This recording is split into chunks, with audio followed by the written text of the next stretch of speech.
What's up, everyone? Welcome to the Big Ten Football Talk Podcast. I'm your host, Zach Guggenheim, and we are here to talk state of the Nittany Lions. Before I introduce my guests, make sure to like and subscribe wherever you get your podcasts, Apple, Spotify, YouTube. Send me emails at big10footballtalk@gmail.com. Follow us on X and Instagram.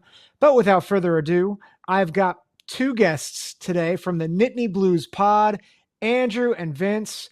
Thanks for joining us on the show today. Appreciate you having us on, Zach. This is going to be a blast. Yep, happy to be here.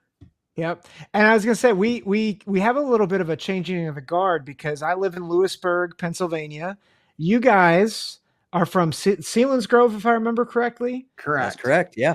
And if you're watching on the show, I'm actually wearing a local university that is right by their high school. So we kind of switched places, but it'll be fun to talk Nittany Lions and Penn State football, which I'm sure everyone in the Pennsylvania area is ready for. So, but before we get into Penn State, though, how did you guys get into podcasting? Vince, you want to feel this one? Yeah, I think this is so, being a football fan, I was looking for things to do while I was like cooking or doing household chores. So, discovered podcast and, followed some Philadelphia Eagles podcasts or both Birds fans. And then there's only like one Penn State football podcast at the time. And I was just thinking, man, this is kind of a bland, boring conversation. And I just didn't enjoy it. So I was like, man, I could do a better job. So that was kind of my whole idea. Like, Andrew, like you can do the editing stuff because I'm like, not a tech guy at all. Like, I work with my hands. I'm more hands-on. But yeah, so I was like, Andrew, we should be doing a podcast. And it took about 5 years of me being like, Andrew, we should do this podcast. And then we finally got this thing up and running off the ground. So it's been a time in the making, but really happy to head into season 3 of the Nittany Blues Podcast. Very cool. And you guys met at you guys met in Selinsgrove, right? And then went to Penn State together? Correct. Susquehanna Valley Preschool. Yeah, we've known each other for a long, long time.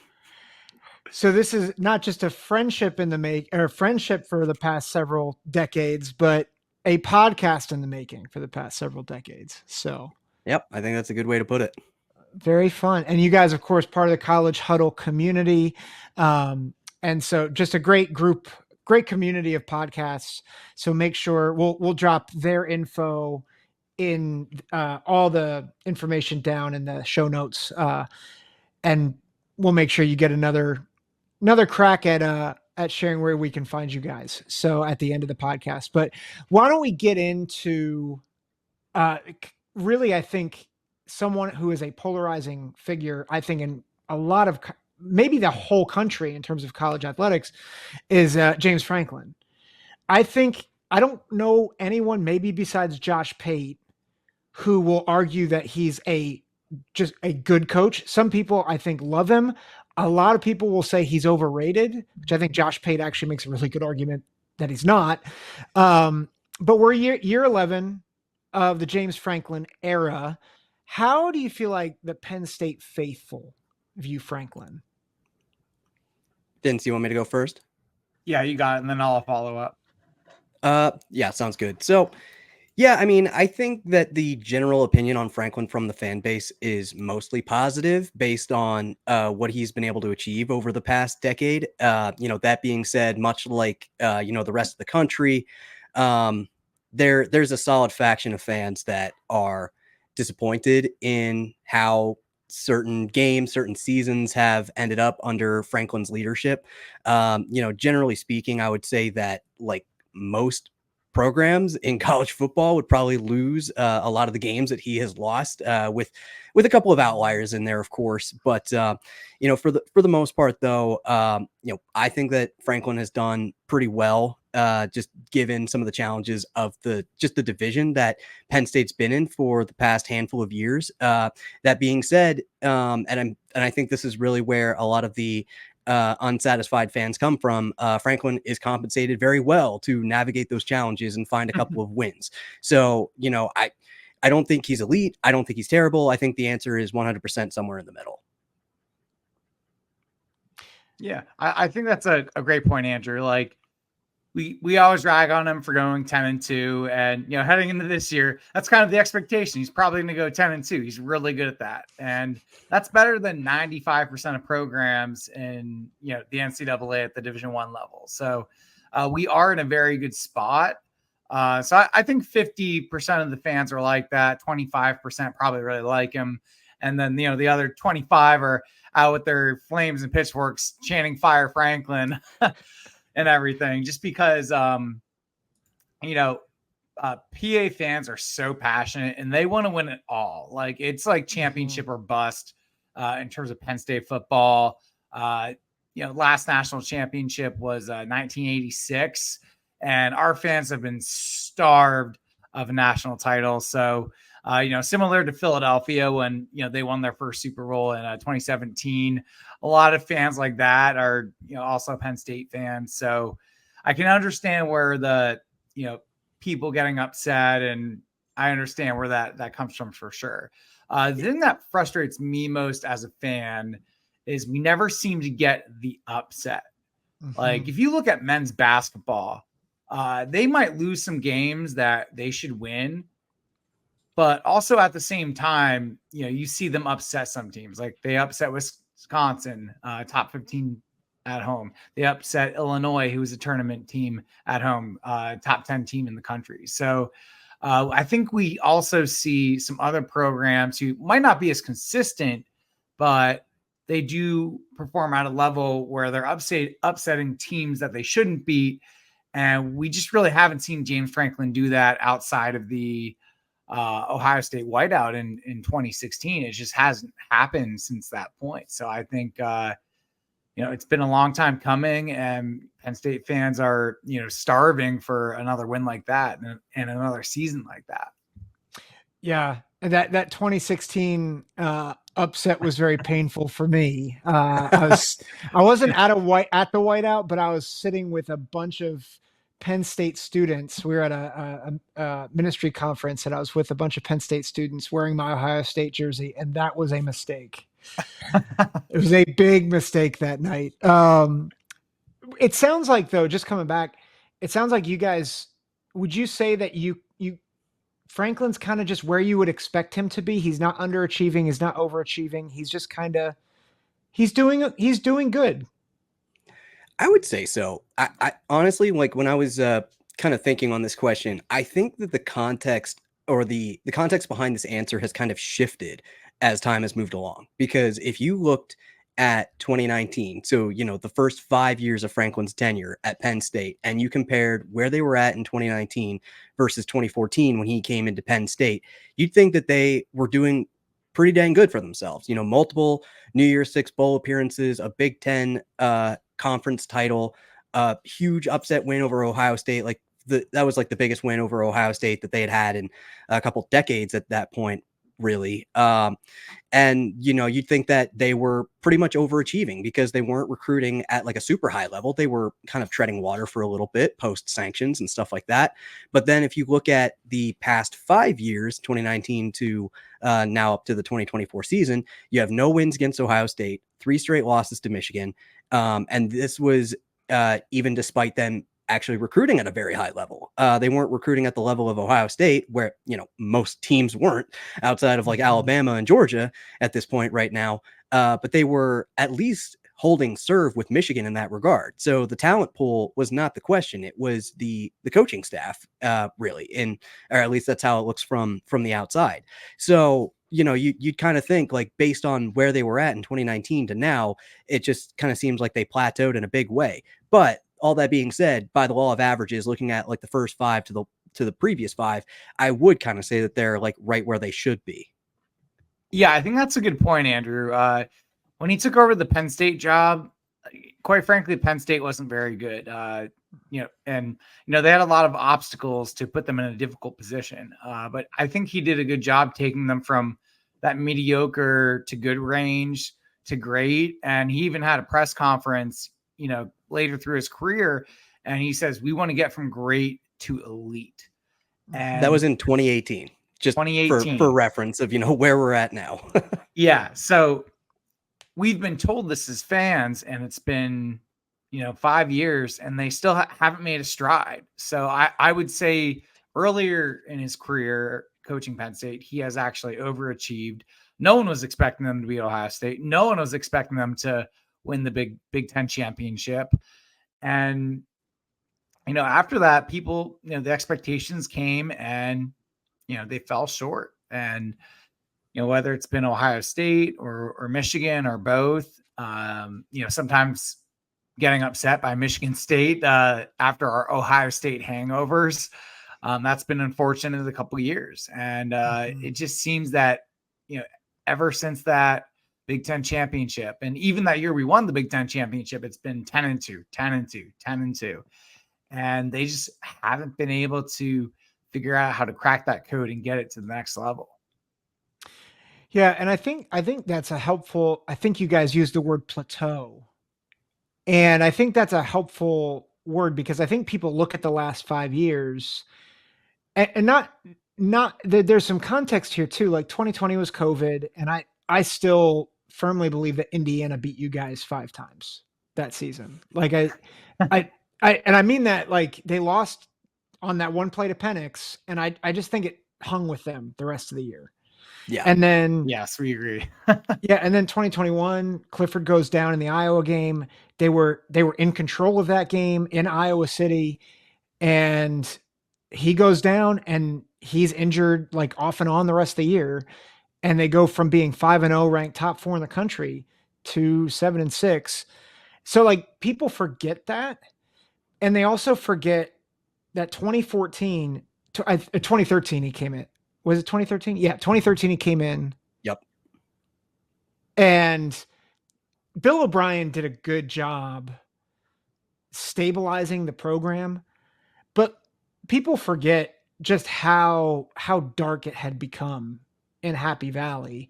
And those 2 years that Bill O'Brien stabilized the program, it was a stopgap. It was nothing more.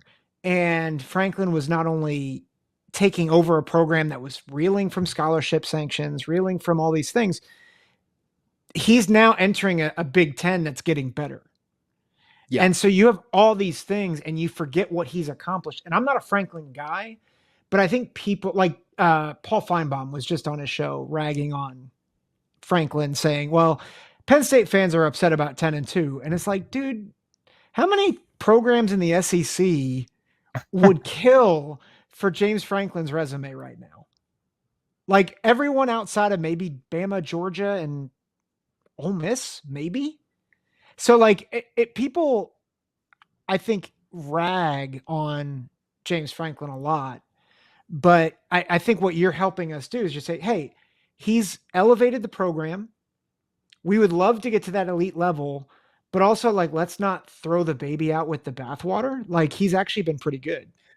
Yeah, and I think the reason why that is kind of the dominating narrative is because on the biggest stages against the biggest opponents, that's when his teams have fallen the most short. Like you look at the game against Ohio State last year, like that was kind of touted as like this is finally Penn State's time. Like they have the 5-star quarterback. They have the dominating defense. They can, like, the talent gap is like as close as it's ever been and stuff like that. And so this should be Penn State's time. And then they go out there and then they lay an egg offensively. And then the narrative on Sunday is James Franklin is one of the most unimaginative big game coaches out there. So I think it's kind of like a thing where like his wins aren't as noteworthy as his losses. Yeah, I think that's a really good point. I'm kind of in that camp where I feel like I don't know who we would get, who would be better.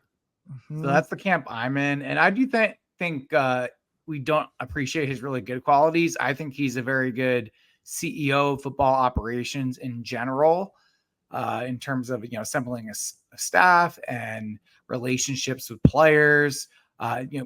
Everyone within the program really does seem to love him. And I think that's obviously shows up in the recruiting and how well Penn State has recruited over the past number of years. But in terms of, football, X and O's, like calling a game, making the right calls. I think that area is where you can maybe question it. And, he might need to be a guy who, to be successful, and he needs to really rely on the coordinators. And, you saw that with Joe Moorhead, where the offense was explosive. They were far inferior in terms of talent compared to Ohio State, but they found a way to win that game. And I think this was the first year where I think Penn State's roster, you could argue, is better. And like Andrew said, they just laid an egg offensively. It was very unimaginative. They didn't do things to get their playmakers the ball in space. And it was just like a collapse, and they just couldn't get anything done. I didn't ask you this off air in the prep beforehand, but you guys have kind of gone there, but Andy Kotelnicki takes over as the offensive coordinator. Talk about him for a minute. What does he bring? Can he bring back that Joe Moorhead magic, or is he going to be more of a placeholder where Franklin is kind of going to do some of the coaching on the offensive side of the ball?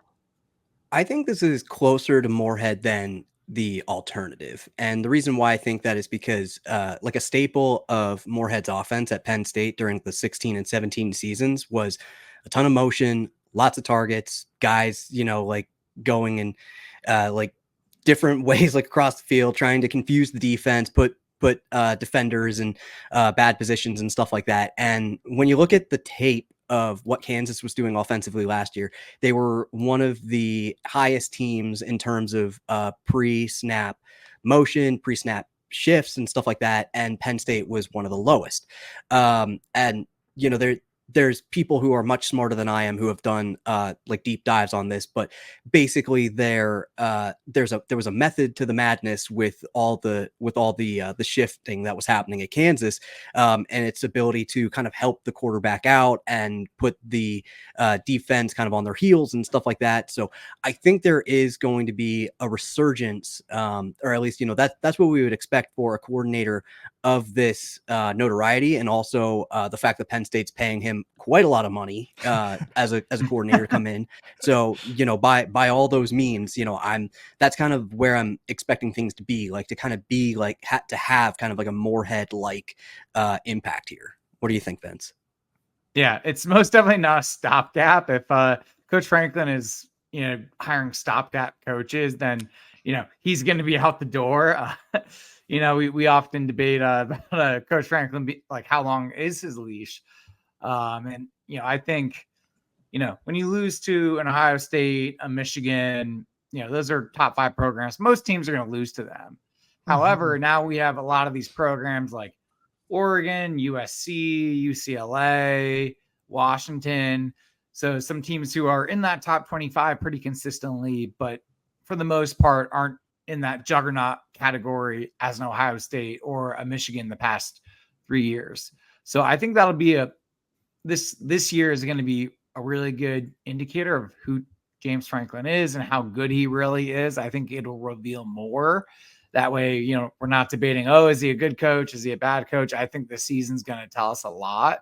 In terms of Kotelnicki, I like what he brings. You see a lot of creativity in the offense, and you even see some crazy like 2 quarterback sets, which is interesting.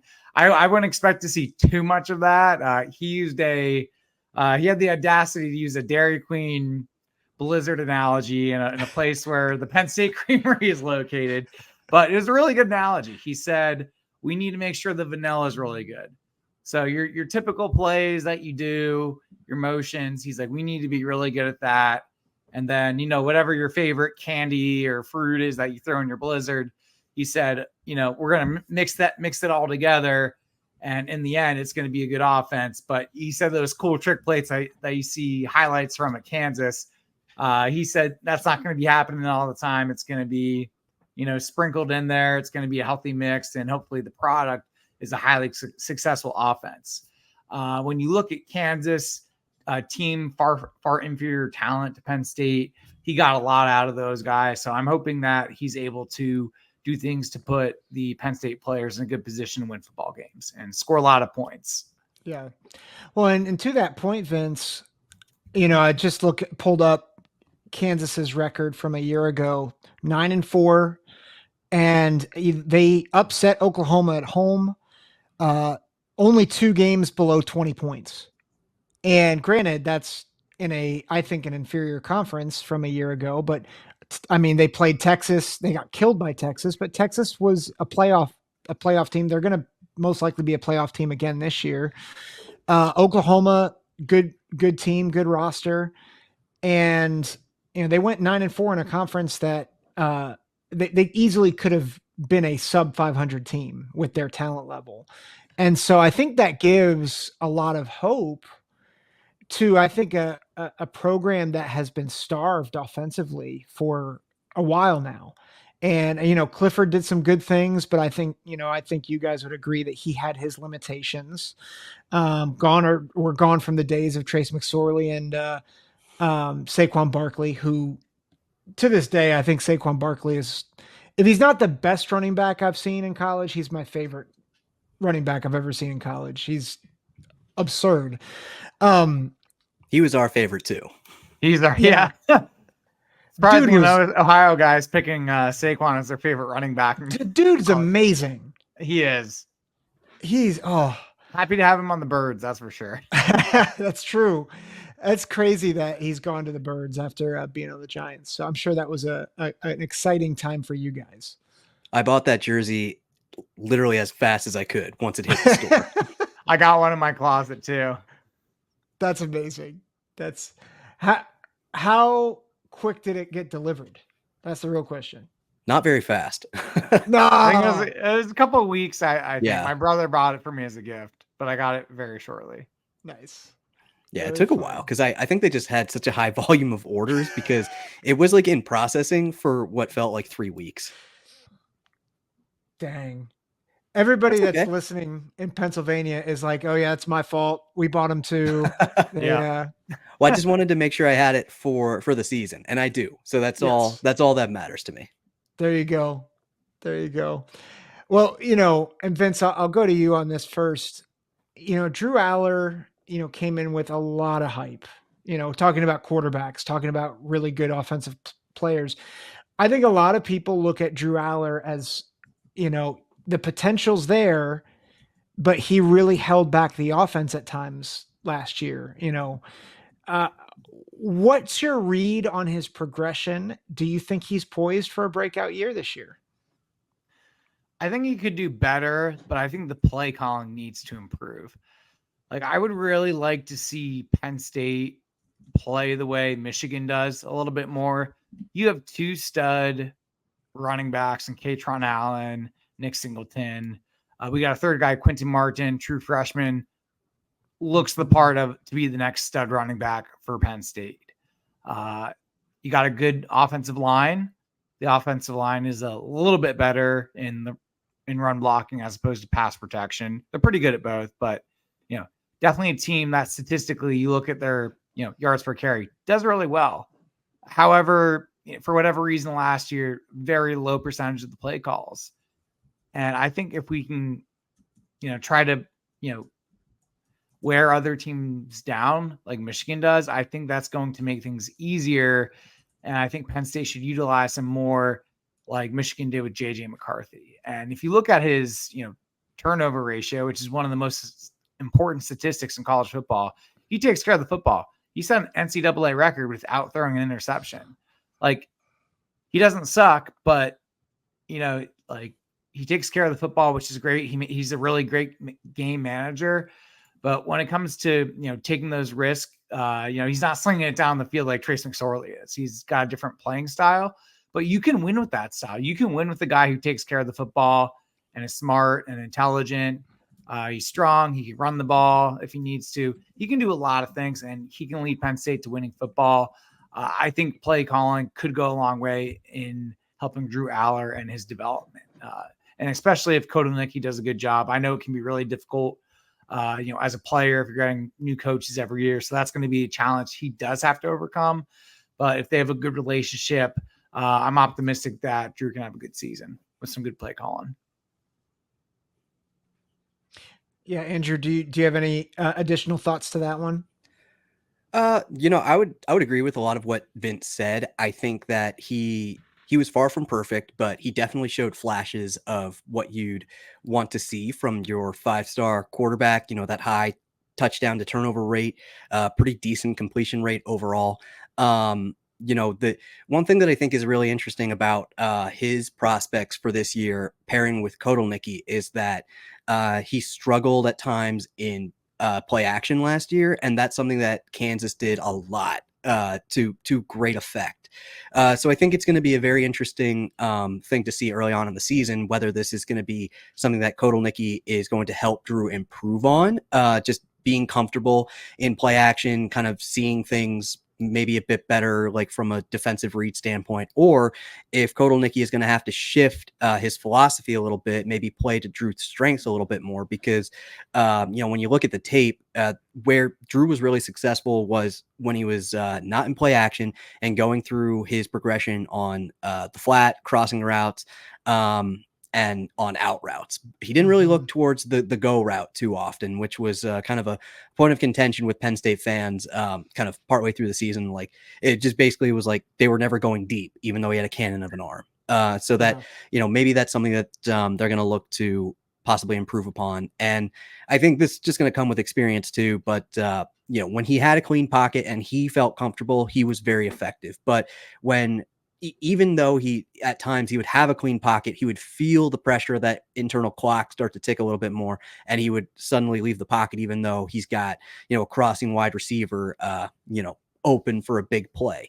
And that's not to, absolve the wide receivers, because those opportunities were too far and in between for Penn State offensively last season. But, all that is to say, I think the potential is definitely there. I think it's a mixture of the mental side of things. I think he's got the right support system around him with quarterback coach Danny O'Brien, and with Kotelnicki bringing some of his unique, experiences and like what he's been really good at offensively during the course of his career. I think the potential's there, and it really just kind of comes down to Drew. Yeah, I think that's a good point, Andrew. He didn't have much help from the wide receiver core last year. Well, and that leads me to, I think, my next question, because I think everybody knows Singleton and Allen is one of the most dynamic backfields in all of college football. It feels like Penn State always has a good tight end, and Tyler Warren is another one in that great line of Penn State tight ends. But receiver continues to be the question mark. Now, you guys get my guy, Julian Fleming, Southern Columbia native.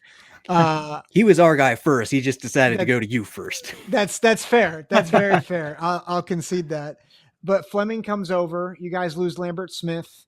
Out of these, Harrison Wallace, Caden Saunders, like some of these guys, who do you think can step up and maybe take the top off of a defense? Yeah, I mean, I would say it's got to be one of those names that you just mentioned, and Harrison Wallace. And Omari Evans is another very speedy wide receiver on the team who's been a bit hamstrung with injuries. That whole group is just one big question mark going into the season, because almost by default, Julian Fleming kind of becomes like the veteran leader of the group. He's the only one who has a proven track record of success at wide receiver at the NCAA level, because guys like Evans and Wallace have shown flashes, but they've been injured. They haven't been given a lot of opportunities, and that also includes guys like Saunders. He's been really good in very limited situations where he's been used, but he hasn't gotten a very consistent run at slot, where a lot of people thought that he would have good success. So I think there's definitely a couple of names out there. It's just kind of the same questions that we were asking pretty much throughout the entirety of the 2023 season, which was, who's it going to be? Like, because in years past, they've had, their Jahan Dotsons, their Parker Washington step up and separate themselves. And Lambert Smith did that a little bit, but it just wasn't, it obviously did not happen to the same effect. Yeah, I think those are some good points. If you're looking for a guy to take the top off the defense, Trey Wallace is definitely your guy.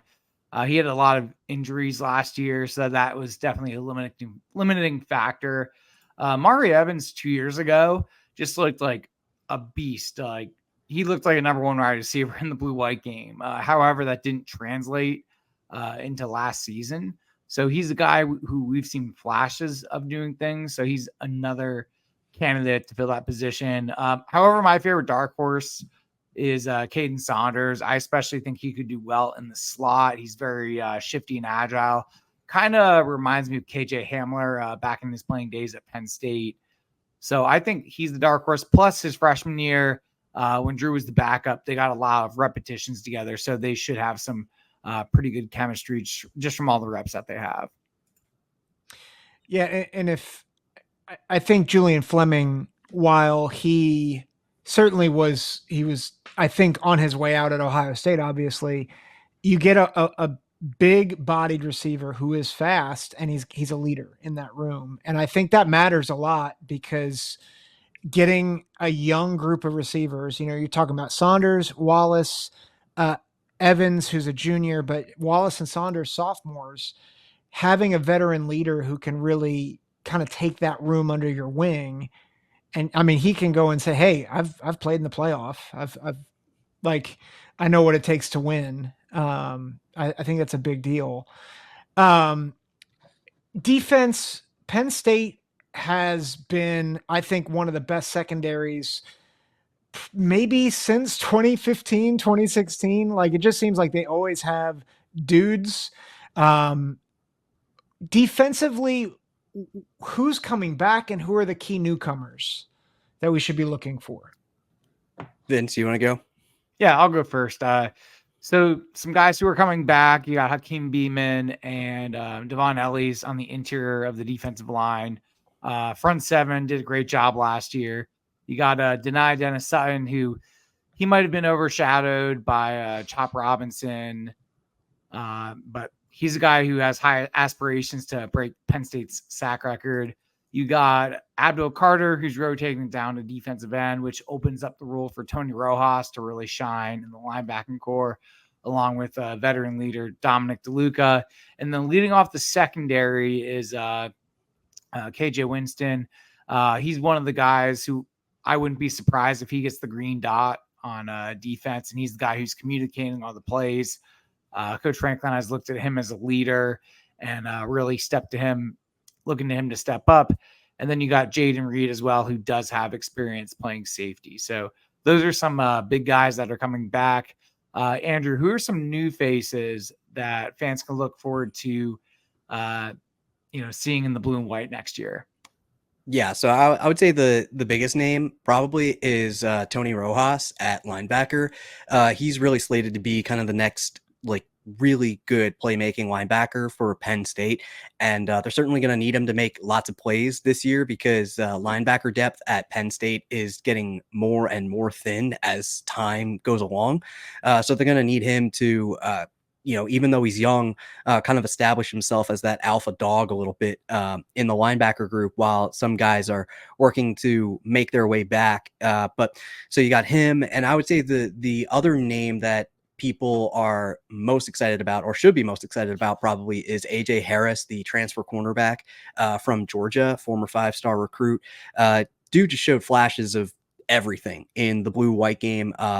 Absolutely showed why he was as heavily recruited as he was terrific in pretty much all aspects of the game that we saw. And granted, I mean, it's a limited sample size, it's the spring game, et cetera, but he's probably going to be one of the starting corners after everybody left for the NFL this past season. But I think fans are going to look to him early and often to kind of show hey, you could go to any school in the country for a reason, so come here and prove it. Yep. Yeah, I think the words Georgia and corner probably get a lot of people excited. But right behind that is, I think, Penn State and corner.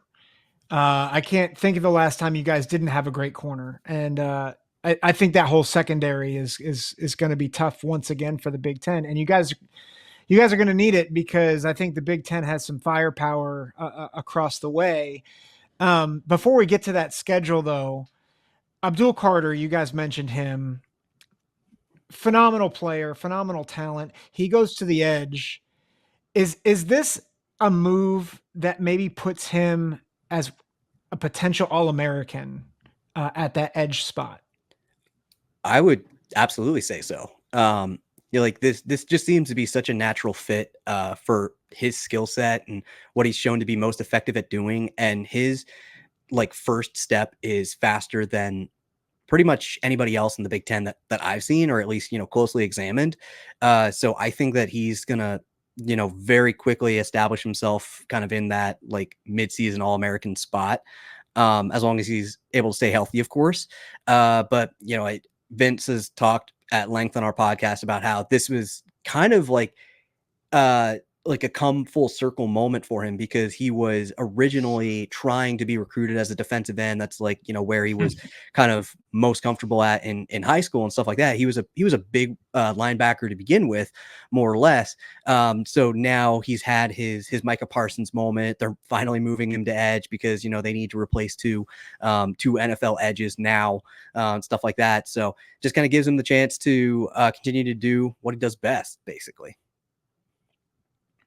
Yeah, I agree. I think it's a good move for him. You lose two guys to the NFL, and I do think the defensive end depth is very good.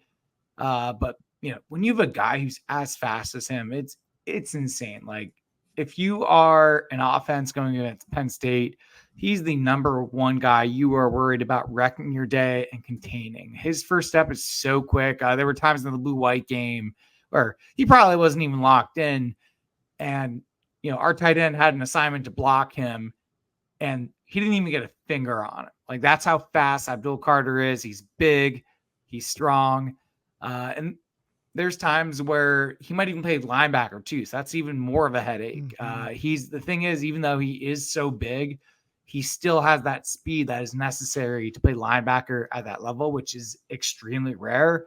It's very rare to see freaks like that. So Abdul Carter, whether he's taking linebacker reps or has his hand in the dirt at defensive end, he's going to be a nightmare for Big Ten offenses. Yeah, and it's crazy to think, Chop Robinson and Adiza Isaac were really good edge rushers, and you might be upgrading with Abdul Carter. That's just, those are words that you don't think you're going to say, but then you move him down. And to your point, Andrew, before, in high school, this is a guy that was playing defensive end, 6'3", 250, but his first step is just devastating. And so it's gonna be tough for offenses in the Big Ten to really handle him. You have that back end, which is intriguing to me because you look at their schedule. It's not the hardest schedule in the world, but I don't know if anyone has an easy schedule anymore, maybe except for Iowa and Rutgers. Iowa always gets an easy schedule. Yeah. They're always 11-1. Yeah. And it's very possible that they are underdogs only against Ohio State with that schedule. It's kind of crazy. But you guys, your schedule. It's not Michigan's, but at West Virginia is not it's not like a year ago where it's like, oh, West Virginia, they stink. Like that could be a really tough game on the road. You guys go on the road to USC. 2 weeks later, you go on the road to Camp Randall.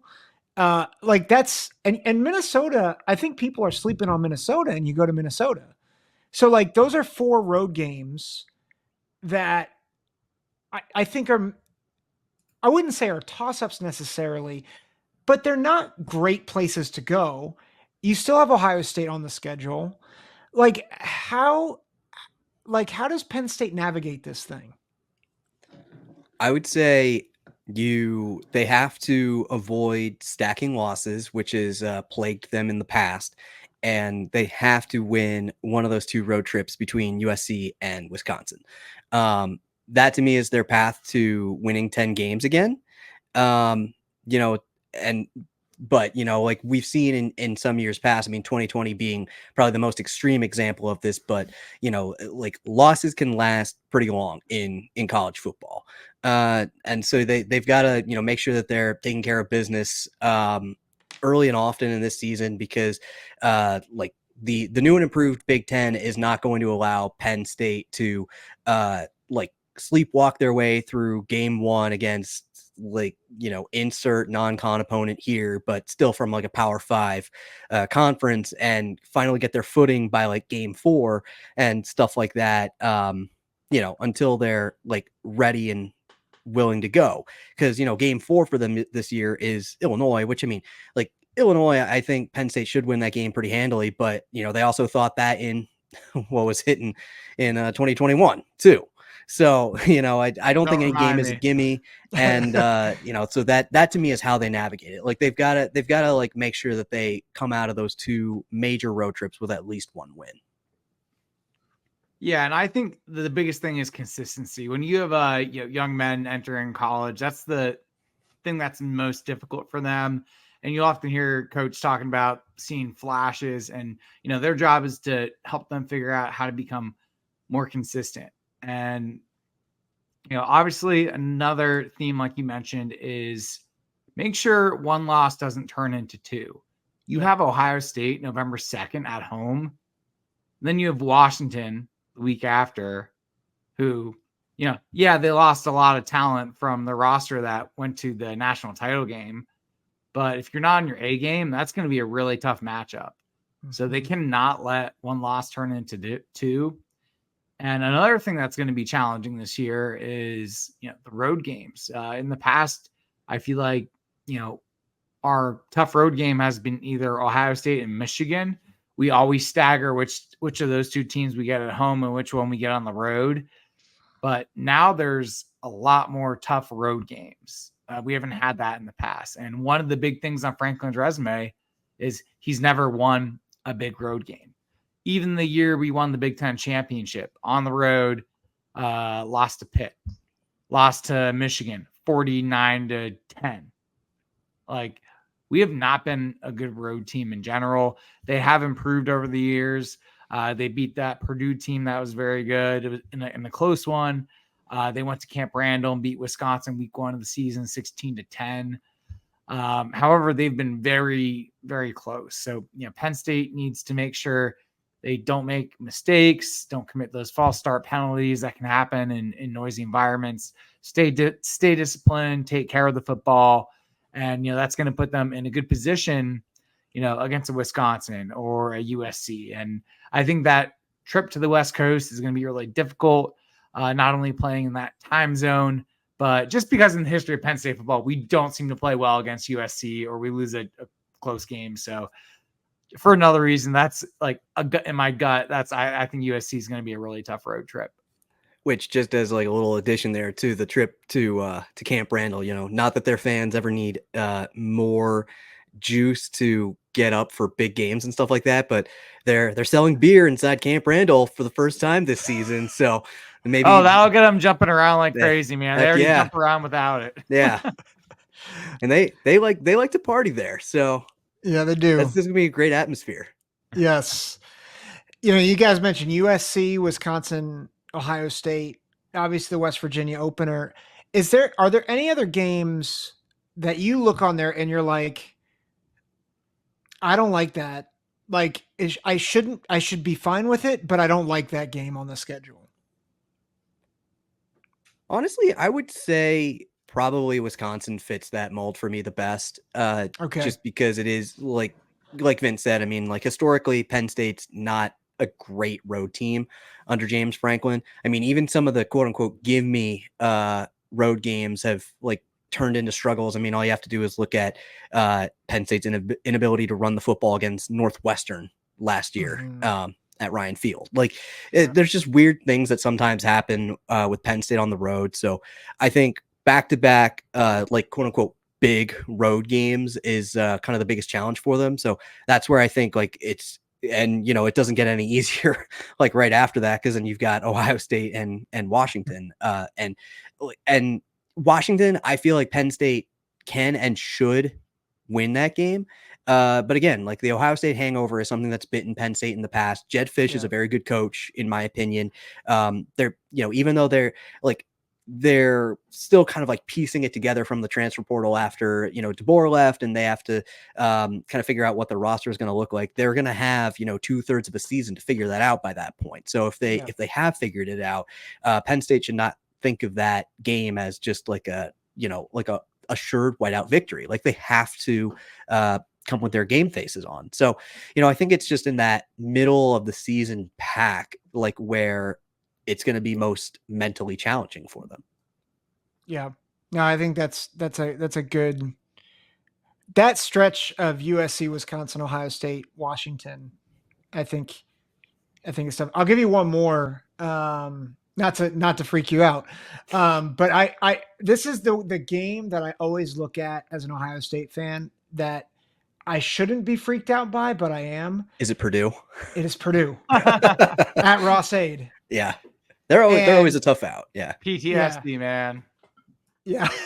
Well, because they give you a run in 2022, right? Under the lights. Yeah, they had to put together a game-winning drive, and to think, that Rose Bowl winning season could have come to a screeching halt right then and there if Clifford doesn't hit Kevon Lee on the wheel route.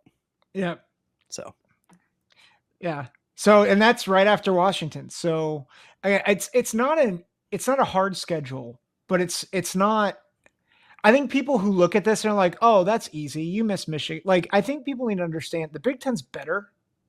Mm-hmm. And also, like, this is, going at USC and at Wisconsin. I don't care that there's a bye in the middle. It's still wonky to have to go to both of those. And the travel is going to be, the wear and tear is real. So, yeah, I do think that their overall schedule isn't too bad. However, I feel like all their most difficult games are chunked together in that middle part of the season. Like facing Washington after Ohio State.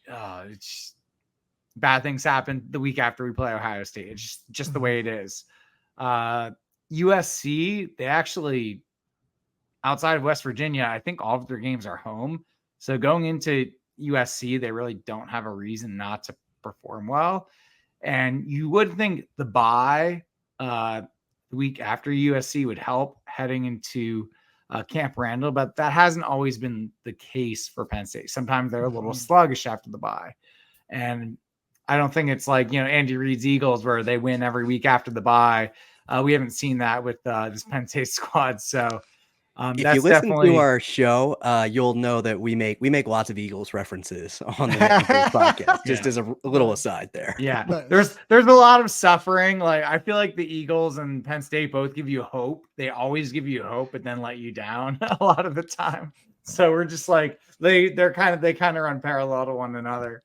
But so they're sluggish after the bye. Sometimes that always worries me, but. Yeah, so those four games are going to tell you what Penn State's season will be like, pretty much. Yeah. Let me ask two questions, and I'll get us out of here with a towny question. But what would you put the likelihood at an undefeated regular season for Penn State? Like 2%. Really? Yeah. Yeah, I think that game against Ohio State, I think it's like David versus Goliath. That's how it looks to me right now. Really? Yeah. I'll one up you. I'll say 0.5%. Okay. Because I think the roster, like their roster is really great. I'm not sold on Will Howard or their offensive line. So I'm curious from your perspective, what makes you feel like that's such a significant gap? Well, I just think whether it's been Urban Meyer or Ryan Day, Penn State just hasn't been able to get the better of Ohio State. And I think that talent gap just, re-widened itself from Ohio State's excellent work in the transfer portal this past season, bringing on some just absolute game-changing players and stuff like that. And they bring back like one of the best wide receiver groups in the entire country. They have an experienced quarterback coming in there that can lead the charge. They have a 5-star quarterback waiting in the wings. If, God forbid he goes down with an injury and stuff like that. And on defense, they kept legitimate NFL talent on that roster. It just kind of feels it just feels like, the talent gap alone is just going to be such an insurmountable challenge for any team, including Oregon. In my opinion, like Ohio State is my favorite to win the Big Ten this year, and so even though they're bringing on a new offensive coordinator, I mean, like kind of similar to like Tom Allen coming to lead the defense at Penn State, Chip Kelly, he's an offensive guy. Like where he's probably the most comfortable and where he's the most effective is at offensive coordinator at a big time program like Ohio State that's able to bring in whatever talent he wants. So for all those reasons, like I think that's just why like Ohio State is like the favorite to win the conference and in my opinion probably the national title. Yeah, and for me, I think for me thinking that Penn State, from last year's roster being better than Ohio State, Nick Saban retires, and it's just like all these Alabama players just like migrate straight north to Columbus. And I'm like, why can't we get any of those guys? So you did get AJ Harris though, which I know is not Bama, but yeah, we did get one. We got AJ Harris out of Georgia, which was nice. But you just saw like there's like 5 guys pretty much going to Columbus, and Ohio State has a lot of talent. They got some guys coming back, and I expect their defense to be just as good. And I don't think offensively we really did much to improve. Like we got Julian Fleming, but then lost Keandre Lambert-Smith. And I just feel like there wasn't much improvement on the offensive end. So my thing is, I don't know how they're going to score against that Ohio State defense. Now, I will disagree with Andrew on one thing. I do think Oregon is the scariest team in the Big Ten. I'm really surprised they did not beat Washington last year. I thought they were the best team in the Pac-12, and that defense is really good as well. So I think Oregon is my favorite to win the Big Ten, followed by Ohio State at number 2. But yeah, it's going to be tough to beat the Buckeyes despite a helmet stripe game. And I'm sure it's going to be a noon game too. They love those big noon kickoffs, and Beaver Stadium's a different animal at night. If it's a night game, I feel differently, but noon games are tough. Yeah, but to bring it back like full circle though, it's like, the prospect of going undefeated in this season, like they have yet to do that with James Franklin. So, given the challenge in front of them, to think that they're going to do it this year, just, that's why I think we're both highly pessimistic of that. I've been hurt too many times. Like I know it's coming. I just don't know when the first game is going to be. Yeah. Well, then let me ask, because you guys have referenced 10-2 as a really pivotal point. We should make T-shirts that say that. 10-2. we made the joke that James Franklin is elite at going 10-2. That's where he's elite. That might be the name of the video right there. Elite at going 10-2. State of the Nittany Lions. There we go. Does that get them in the playoff with this schedule? It should. I think so. Yeah, I think so. It's always tough to know what teams go 10-2, because there's probably going to be 1 or 2 10-2 teams left out. But if you see Alabama or Georgia at 10-2, like there's going to be that SEC bias, it, and they're going to get in over a Penn State. But like if we're 10-2 and like Arizona is 10-2, like I think like Penn State would kind of get the nod. And it's like schedule. If you look at the last couple of times that they went 10-2 in the regular season, their final ranking at the end of that season would have gotten them into a 12-team playoff. So, by that logic, I think they should be in, but college football is weird. Doug Lesmerises, who's a guy that he runs a podcast called Kings of the North, and he's also part of the podcast network in Columbus. When they expanded to the 12-team playoff, they said the team they thought benefited the most was Penn State. And I think it's to the point that you just made that, you look at the past several years, if there's a 12-team world, Penn State's in it more often than not. And so I think 10-2, you might sweat a little bit because of the schedule, but still, like, I think they're in good shape if they go 10-2, say they lose to Ohio State and Wisconsin, but beat West Virginia and USC on the road. USC has a good season. If West Virginia has a good, I think that will stand up pretty well, especially if there's a good showing in Happy Valley against Ohio State. So I'm going to get you out on maybe my favorite question to ask different podcasters, and I'm excited because I can participate in this one a bit more because I lived in State College for 4 years. But if you're going somewhere, or if you're going to State College for a game and you want to grab some food, where should you go? What are your top 3 choices? Let me go first, Vince, because you have the hometown experience now, so you're going to have a much more nuanced answer than I do. But if you're trying to stay close to campus, I would say that the Corner Room is a classic choice. One of the most recognizable restaurants in the downtown. Like everybody who has gone to Penn State or went to a game probably knows about the Corner Room.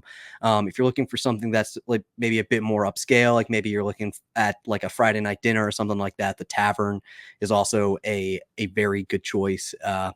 I'm just gonna plug my favorite place. If you're looking for a very quick bite, maybe it's right before you're going to the game or something like that.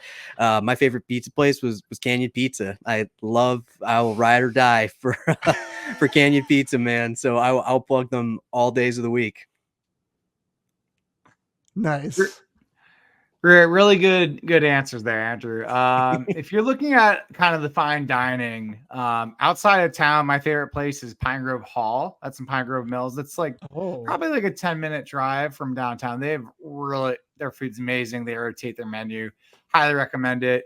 In town, I'd say your best finer dining spot is Allen Street Grill. In the Toft Trees area, the Grace Restaurant at the Carnegie House. Really good upscale. So if you're into the fancier stuff, that's your route. If you're more into the burger and fries type thing, the Field's very good. Yes. Field in the Toft Trees area. You got Happy Valley Brewing Company just outside of town. Central Reservation's pretty nice too. It's right by a local whiskey. And if you're looking to get a brew, my favorite place is Bowl City Brewing in Bowlesburg, which is close by. And if you're, not into the beer and you like some cider, 814 Cider Works has a whiteout. That's my favorite cider. So those are nice. A bunch of places to check out. And if you're looking for ice cream, you got the famous Berkey Creamery on campus. So nice. If you eat bad in State College, it's kind of your fault. Amen. I think one of my favorite things to get when I visit State College at Happy Valley Brewing Company, their short rib nachos. Yes, they're huge. It's a meal. It's best nachos I've ever had. It's so good and huge. The cheese sauce is awesome. Short rib.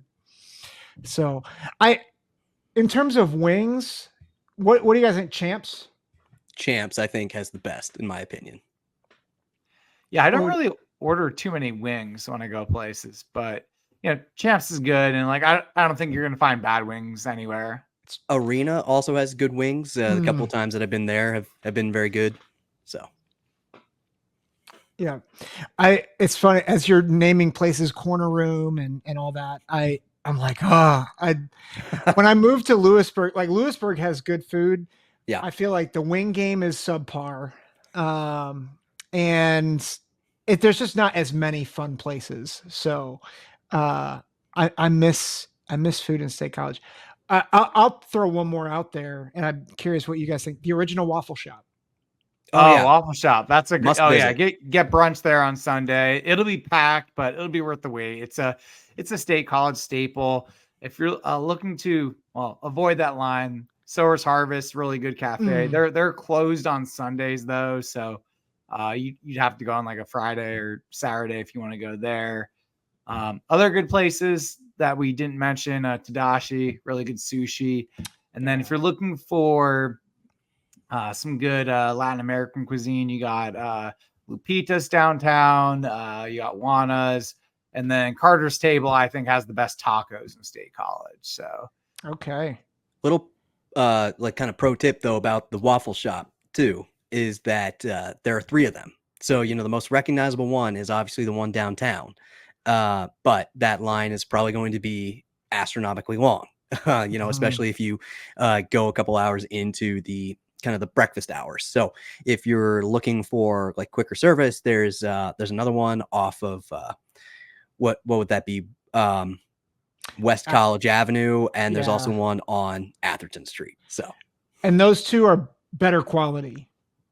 Like, if I would say, like, per capita, it is. Yeah. As a State College resident, I've only gone to the ones on Atherton and Blue Course.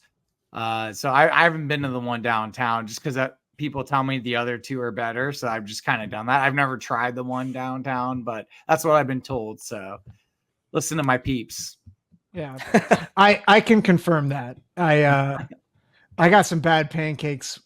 The one time I went there, I was like, these pancakes are not the same. And I've never had a bad anything at the other two. So yeah. But well, guys, where can we find you on socials and where you post your podcast? Where can we find you guys? Yeah, so we are on Spotify, Apple Podcasts, pretty much anywhere that you listen to your favorite podcast, you'll find the Nittany Blues Podcast. Another great way to find us and find our show is on our website. That's nittnyblues.com. You can listen to all of our previous episodes there. You can listen to, or you can learn more about the show, kind of the history behind it, more about Vince and myself.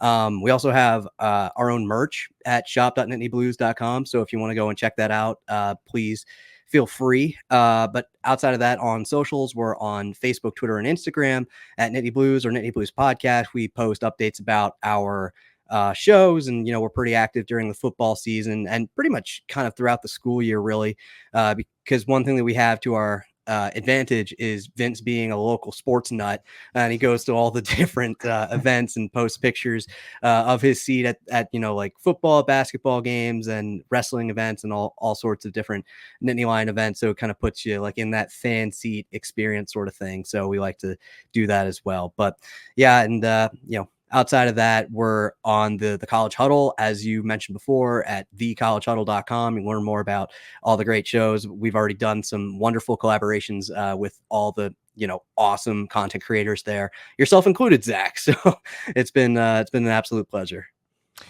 Yeah, well, I've really enjoyed having you guys on, and this is hopefully not the last time that we collaborate. So it's been a real blast. So hey, we're gonna get on sometime before November 2nd. That's for sure.